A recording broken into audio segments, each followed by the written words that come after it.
So question one, what are some of the ways to create a productive learning environment for our children? This is an amazing question, and I really want to start with the basics and the more obvious parts. So we want to ensure that our children get enough sleep, right? Give them a good start to their day by letting them wake up early enough to prepare for the day. That means getting a healthy breakfast, um, getting all their supplies ready, whatever books they're going to need for the day. If they need to wear a certain attire for the day, then making sure that they have that ready, maybe taking it out the night before.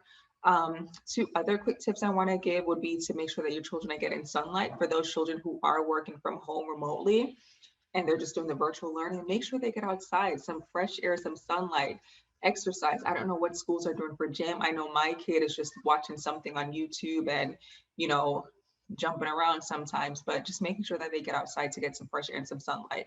So that's more on the basic level, Amber. But before I got to the second thought I wanted to share, I would say, let me know if you have anything to say. But I also think it's really important to limit distractions. This can be as simple as giving your child headphones or earbuds. You know, this will help them to focus on what's going on and drown out some of the sound and the noise and the movement. So for example, for my children, my 4-year-old has virtual learning from 9 to 10, and then my 6-year-old has virtual learning from 9 to 1. That competing noise, it's too much. So I gave them headphones and they're listening in, they're zoomed in. When they get their 5-minute break, they unplug it and I give them a timer.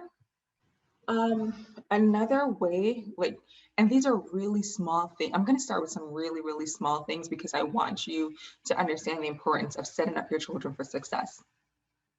Create order and remove clutter. So ensure that your children has all the supplies that they need. I've listened in on my 6-year-old's class and the teacher saying, well, you need a pencil. Get your child a pencil. You need crayons. Where's your book?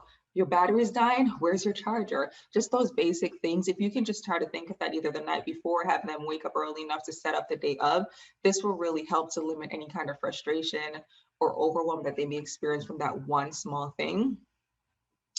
And, you know, it may sound counterintuitive depending on your parenting style or personality, but incorporating fun into your routine can be such a game changer. The environment sometimes can be so tense, so adding a laugh break or a brain break or a dance break can really create a safer learning environment. 2 weeks ago, my husband had to travel to Nigeria. So I was doing the homeschooling, but I was still working from home full time and I was still coaching. I still had all these roles that I had to play, but he had to leave for a funeral. So I intentionally said that I'm going to set up laugh breaks and dance breaks because I know it could get tense. My job, my 9 to 5 is very stressful and I didn't want to take that out on them. So I said intentionally, I'm going to set up laugh breaks.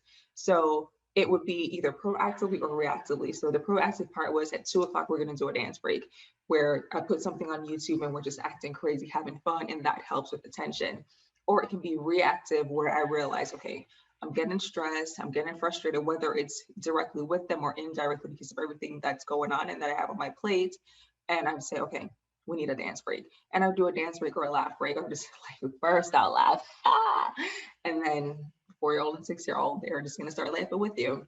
And that has really helped just to kill the tension and ease up on, you know, like what's going on. Another thing I would definitely say is to get creative and get resourceful. And, you know, Amber, I'm sure you can speak more to positive reinforcement, but something as simple as saying good job or giving your kid a high five or thumbs up for, you know, a win that for something that they've done, you know, just celebrating that win in a quick and easy way. I think that's really good. And maybe you can talk more about balancing that out so that the child is not constantly seeking approval.